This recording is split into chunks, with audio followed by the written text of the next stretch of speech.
big Bond fan. This is the most iconic part of a Bond film. This is my gun barrel. What are you doing in my gun barrel sequence? No. We discussed this beforehand. I get the gun barrel. You get the music video where he goes through a field of artistic silhouettes. What are you talking about? This is the most iconic part of a Bond film. This is my thing. I mean, can you list every single Bond film in chronological order in under 25 seconds? Because I can.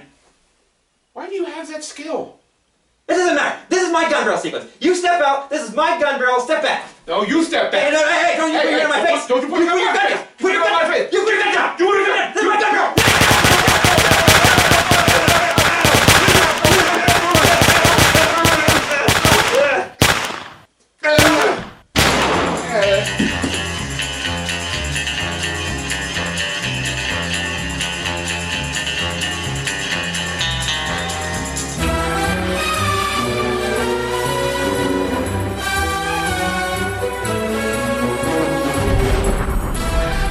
Welcome back to Review the Nerds. I'm Vincent.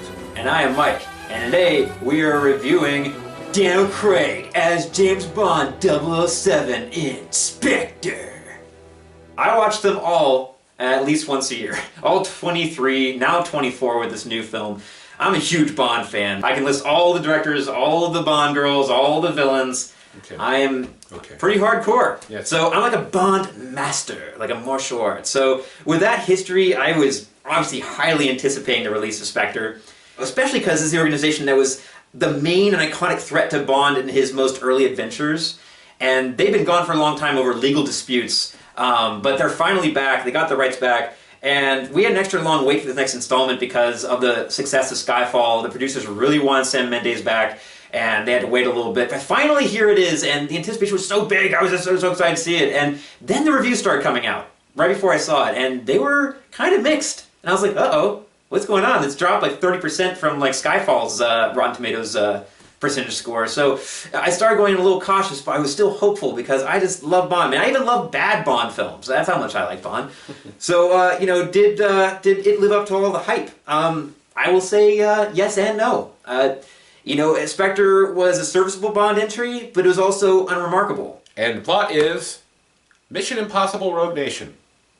It's actually the same plot. Our main hero is tracking down some super secret organization that they didn't know about before. Meanwhile, the government that he works for is trying to, you know, shut down the spy organization that he is a part of. It's actually very similar plot to Mission Impossible Rogue Nation. That only came out a few months ago, which I guess you could say that Bond's been building to this ever since they brought on Daniel Craig. So maybe they had the idea already, but it is kind of odd. Well, plus, I mean, Rogue Nation, if you really want to break it down, was actually ripping off early Bond entries with SPECTRE. Because SPECTRE is a really old organization. It was back in the Ian Fleming books. So, technically, Mission Impossible Rogue Nation was ripping off Bond anyways. This mysterious man who's leading this organization that Bond's been hunting over the last few films emerges, and he's just trying to gain more power over our, you know, governments and spy, you know, surveillance. So the plot can be hard to follow, but can also be overly simple, like connecting narrative points sloppily by chance and coincidence. It's like the movie wanted to keep paying homage to previous Bond films to the point where it really had nothing original to say.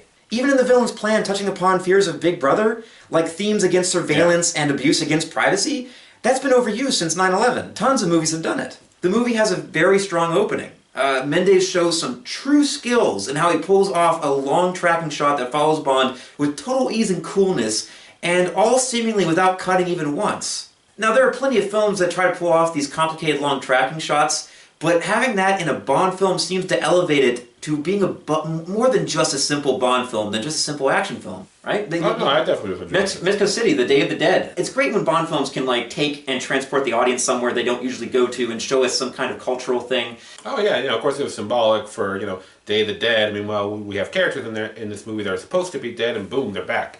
Then the opening action leads into a battle high above the streets of Mexico City and the Day of the Dead parade inside a helicopter, and it's thrilling. It's reminiscent of the opening for Your Eyes Only's helicopter sequence, and with an amazing stunt in which the helicopter does a 360-degree corkscrew, you feel called back to the Man with the Golden Gun car stunt. The way they shoot this film, the cinematography is really cool. You gotta give it that credit. Yeah. Unfortunately, we go from this great opening sequence, and we move into a pretty disappointing opening title sequence. Nothing in it pops. It was kind of weird. I really didn't enjoy the new Bond song. Who sang? Was it Sam Smith or something? Yeah. Yeah, credit to Sam Smith. I've heard his other stuff. great voice, very talented man, but the song just sounded, bad. Like, this name of the song is like The Writings on the Wall, and like, that's like the refrain, The Writings on the Wall. Like, he's trying to grab your nuts while you're singing. It'll help. He's trying to hit this tone, and it just doesn't sound right. It does not sound like a Bond theme. It does not. I mean, especially in the wake of Skyfall by Adele, so disappointing. And even the visuals in the opening I didn't think was that impressive either. The only image I liked is I liked the tentacles of the octopus behind Christoph Waltz. Yeah. However, then you have naked girls with tentacles wrapping around their privates, which almost makes it feel like bestiality porn. The song should have been a lot darker and creepier and spooky, with a little bit of that, of course, that Bond edge to keep it, authentic. So, but it wasn't. I just think that would have worked a hell of a lot better. Yeah. The cast of this film is one of the best in the franchise. We once again have Daniel Craig returning in top form as 007 James Bond. Craig has carried this series with a cool confidence that we haven't seen since Sean Connery. Bond should be a killer and a gentleman at the same time. You should never know if he's going to buy you a drink or shoot you in the face. Craig completely embodies that. He's also managed to add emotional layers to the character that makes him more dimensional and compelling than he's ever been before. There's so much going on behind those cold blue eyes, and as an audience, you're fascinated to see his armor stripped down. We also have returning cast members like Ralph Fiennes as the new M. He has big shoes to fill from Judi Dench. He's good at playing villains, and part of me almost wanted to see him cast as one, but he's also really good as M. Also back as Naomi Harris as Moneypenny and Ben Whishaw as Q. All of the returning cast are great, though at times you wonder if it's really been earned enough in the story for them to be so loyal and trusting of Bond. I mean, they risk a lot for him. They lay a lot on the line, and really they are barely more than strangers. We also have Mr. White returning, who asks Bond to protect his daughter in exchange for information that leads to Spectre. This is sort of reminiscent of On Her Majesty's Secret Service, in which Bond is asked to romance the daughter of one of Blofeld's competitors in exchange for information. So then we have our new cast members, and at the head of it is the new Bond girl, Mr. White's daughter, Dr. Swan, played by the beautiful French actress Léa Seydoux. There's a lot of soul in her eyes, but the romance between her and Bond doesn't play as strongly as it was probably intended. All the actors did well with what they were given. Daniel Craig, of course, was doing Bond just as good as he's always done it. His love interest in this one, she basically comes from Bond's world in a way. They don't know each other before this point, but they come from kind of like the same background.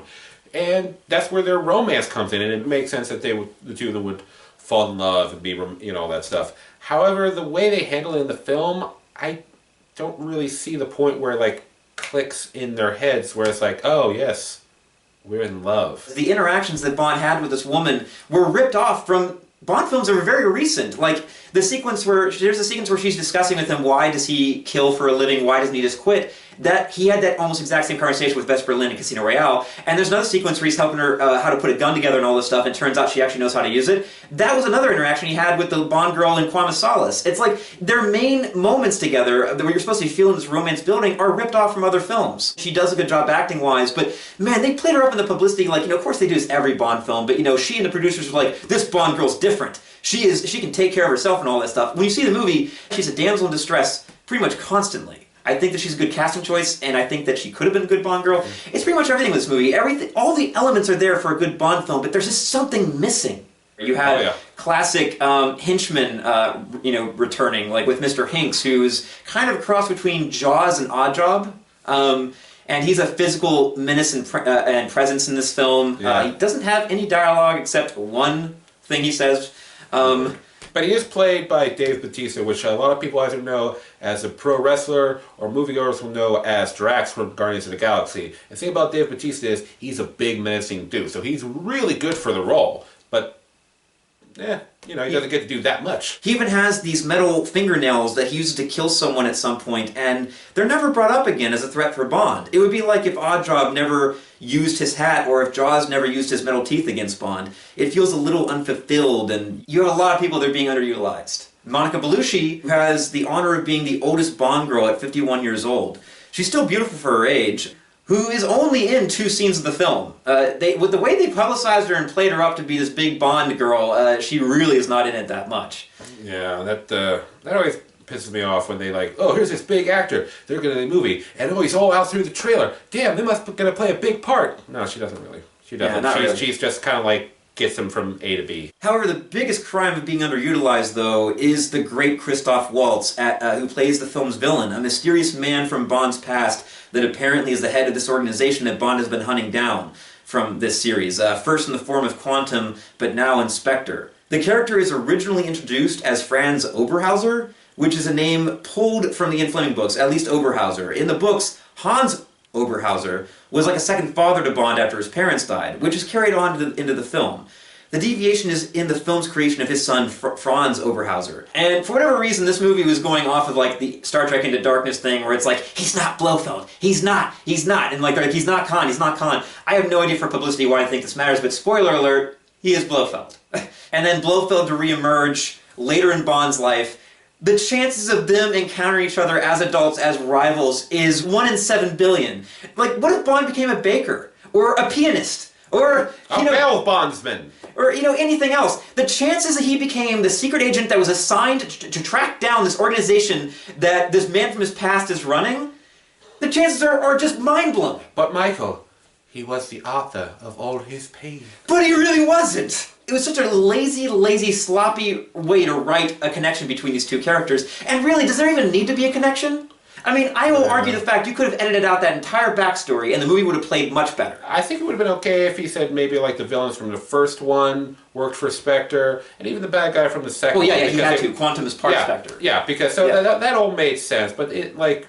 The villain from the third film, Silva, played by Javier Bardem, I mean, he made it pretty, clear that he's a rogue dude, lone wolf. He does everything himself. Bringing him into I think, was just to make him, Blofeld look even bigger. But also they want to tie it all together in a nice little neat bow. But it's too much of a nice little neat bow. There's too much coincidence. There's too much things happening by chance. It was very sloppy, and it felt very last-minute decision. Like, it did not feel like they planned this from the beginning. It just felt like they threw it in to find a way to connect it. Yeah. When I heard he was going to be cast as the main villain, my mind blown clear out of my ass. I've loved this guy ever since I first saw him in Inglourious Basterds. Fantastic talent. Christoph Waltz seems like a stroke of genius casting. I can't think of a better Blofeld, so the fault sadly has to fall on director Sam Mendes. He's serviceable, but also not particularly memorable. Yes. This is a guy, you just let him go. You don't chain him back, you unleash this man, and he will give you one of the best Bond villains you will ever see. Yeah. It was the most reserved performance I've ever seen Christoph Waltz do. Let him do his thing. Yeah. The man's won Oscars. Okay? He's got Oscars under his belt, alright? Let him do his thing. I mean, I don't know. I mean, that was one of I think that's possibly the most disappointing thing about this movie for me. Because the better the villain is, the better the actor who plays him, the better as a character the villain is, the better the hero looks for taking him out. And this villain was just... He was a bland Bond villain. And considering the fact that he is Blofeld, which is basically Bond's... It's like Joker to Batman. Or Lex Luthor to Superman. He is his most iconic villain, with the short length of Blofeld's appearance, his bland performance, and an incredibly contrived and ridiculous backstory. It is the very sad duty of this fan to report that Blofeld was the most disappointing piece to this movie. If he is to appear in future Bond films, then I really hope that the producers allow Waltz to be more unchained. The movie has some good action sequences in it, though also some disappointing ones.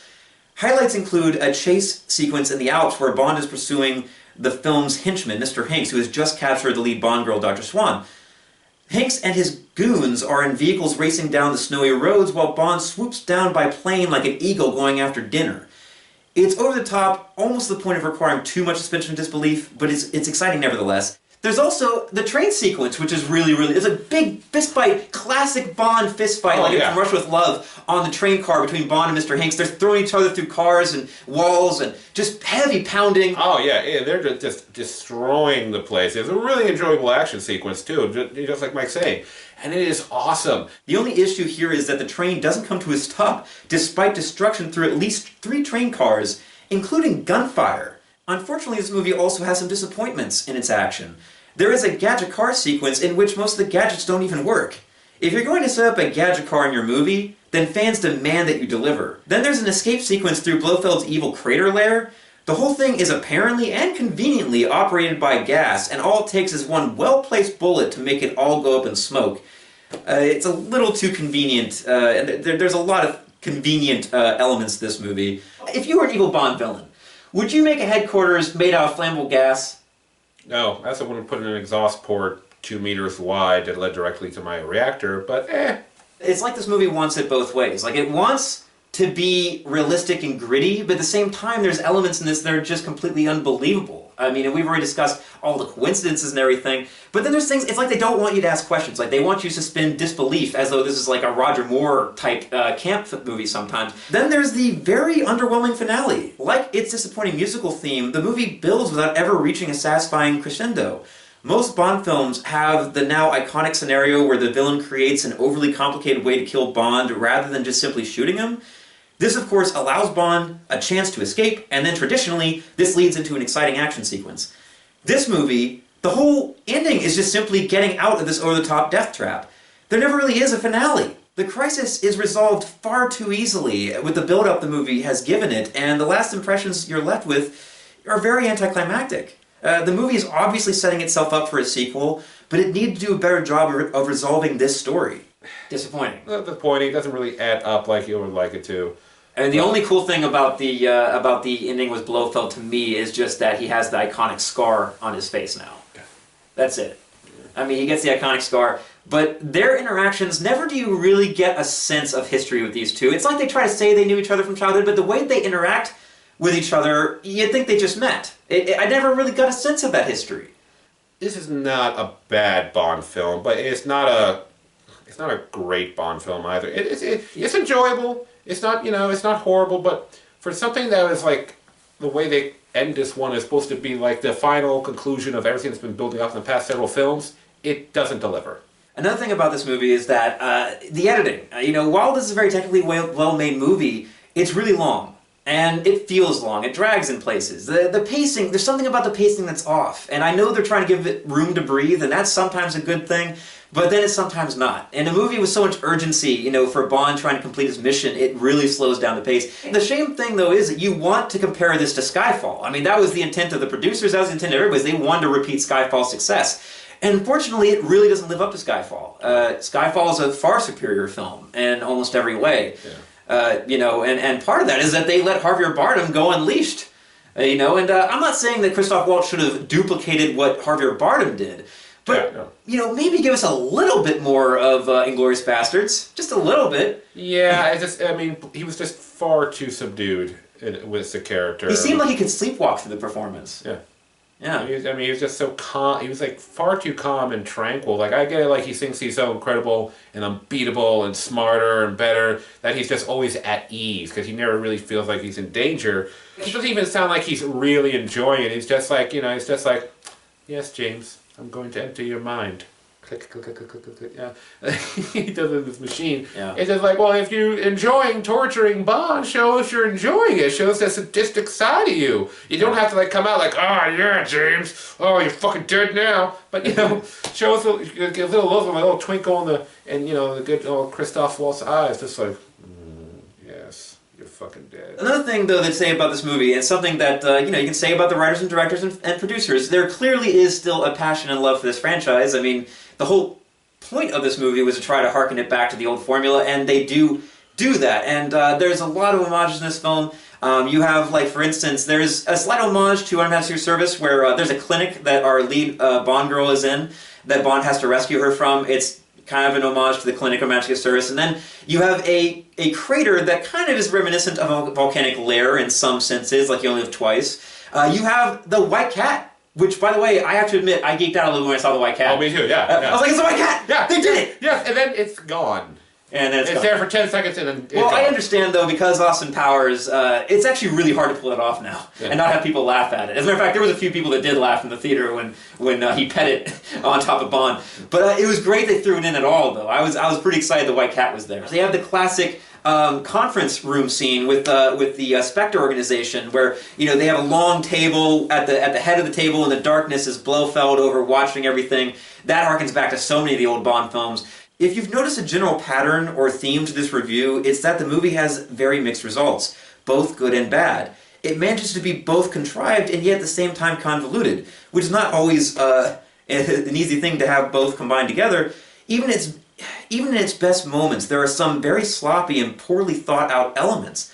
It has all the right elements: a henchman, beautiful locations, an evil lair, a Bond girl, and a larger-than-life villain, yet with all these ingredients something felt off. It could be that these elements were pieced together in such a way that it felt too by the numbers, and as a result were somewhat predictable and bland, or perhaps it's the slower pace that this entry has in comparison to the previous films. Spectre clocks in at 148 minutes, which makes it one of the longest Bond films to date. In the end, there is just something in the execution that wasn't totally there. It's neither awful nor is it great. It falls somewhere in between in the it was okay realm, which can be worse in a sense because all it needed was just an extra boost to be good. So I do think that despite the flaws, I think this does open up a lot of potential for future Bond films if they play their cards correctly. Right. Yeah. So, I mean, there's been some debate whether or not Daniel Craig will come back to do another one. Right now, it's pretty much up in the air from the way we understand it. He said that he's fed up right now. Fed up right now because he's giving so much time and energy to this franchise, so you can't really blame him. Hopefully, maybe we'll see one more from him. He's contracted for one more. Okay. Oh, he has a contract. Right. But he could break it if he really wanted to. But that's frowned upon. Yeah, I would like to see him do one more and just to get boom, get it right. Because I really love Daniel Craig as James Bond, and I want to see him go out, going boom, full force, entertaining, action, romance, sexiness, great fucking villains. That's what I want to see Daniel Craig go out on. There's nothing to criticize about his performance in this film. That is what Bond's supposed to be. He's the best Bond we've had since Sean Connery in my mind.